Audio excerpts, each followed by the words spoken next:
നമസ്കാരം, കൊട്ടാരക്കര മീഡിയയിലേക്ക് സ്വാഗതം. മാത്യു കുഴൽനാടൻ MLA സർക്കാർ ഭൂമി കയ്യേറിയിട്ടില്ലെന്ന് ചിന്നക്കനാലിലെ റിസോർട്ടും ഭൂമിയും MLAക്ക് വിറ്റ് കൊല്ലം ശക്തികുളങ്ങര സ്വദേശി പീറ്റർ ഓസ്റ്റിൻ. MLAക്ക് കൈമാറിയ ഭൂമിയിൽ വിവാദമായ 50 സെന്റ് ഇല്ല. കെട്ടിട നമ്പർ ഇല്ലാത്തതുകൊണ്ടാണ് 1000 ചതുരശ്ര അടിയുടെ കെട്ടിടം രേഖകളിൽ കാണിക്കാതിരുന്നതെന്നും പീറ്റർ ഓസ്റ്റിൻ പറഞ്ഞു.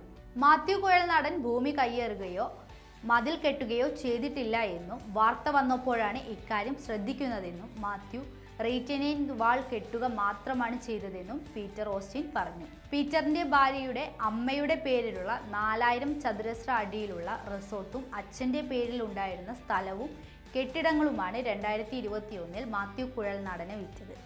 ന്യായവിലയേക്കാൾ ഉയർന്ന വിലയ്ക്കായിരുന്നു 1 ഏക്കർ 20 സെന്റ് ഭൂമി ഉൾപ്പെടെ വിറ്റത്. 2.15 കോടി രൂപയ്ക്കാണ് ഇടപാട് നടത്തിയത്. 1000 ചതുരശ്ര അടിയുള്ള കെട്ടിടത്തിന്റെ വിവരം മറച്ചുവെച്ച് നികുതി വെട്ടിച്ചെന്ന വിജിലൻസ് കണ്ടെത്തൽ ശരിയല്ലെന്ന് പീറ്റർ പറയുന്നു. റവന്യൂ വകുപ്പിന്റെ അനുമതിയില്ലാത്ത കെട്ടിടമാണ്, നമ്പർ കെട്ടിയിട്ടില്ല, നിർമ്മാണം പൂർത്തിയാക്കാത്ത കെട്ടിടമാണ്, അതുകൊണ്ട് കാണിച്ചില്ലെന്നാണ് പീറ്റർ ഓസ്റ്റിന്റെ വാദം. മാത്യു കുഴൽനാടന്റെ ദീർഘകാലമായുള്ള സുഹൃത്താണ് പീറ്റർ. പരാതിയിൽ 2 തവണയാണ് പീറ്ററിനെയും ഭാര്യയുടെ അമ്മ ജെനിഫറിനെയും വിജിലൻസ് ചോദ്യം ചെയ്തത്. ഉറച്ച വിശ്വാസം ഉള്ളതുകൊണ്ടാണ് സ്ഥലം അളക്കുക കൂടി ചെയ്യാത്ത രജിസ്ട്രേഷൻ നടത്തിയതെന്നും കപ്പിത്താൻസ് ഗ്രൂപ്പ് ഓഫ് ഡയറക്ടറായ പീറ്റർ പറയുന്നു.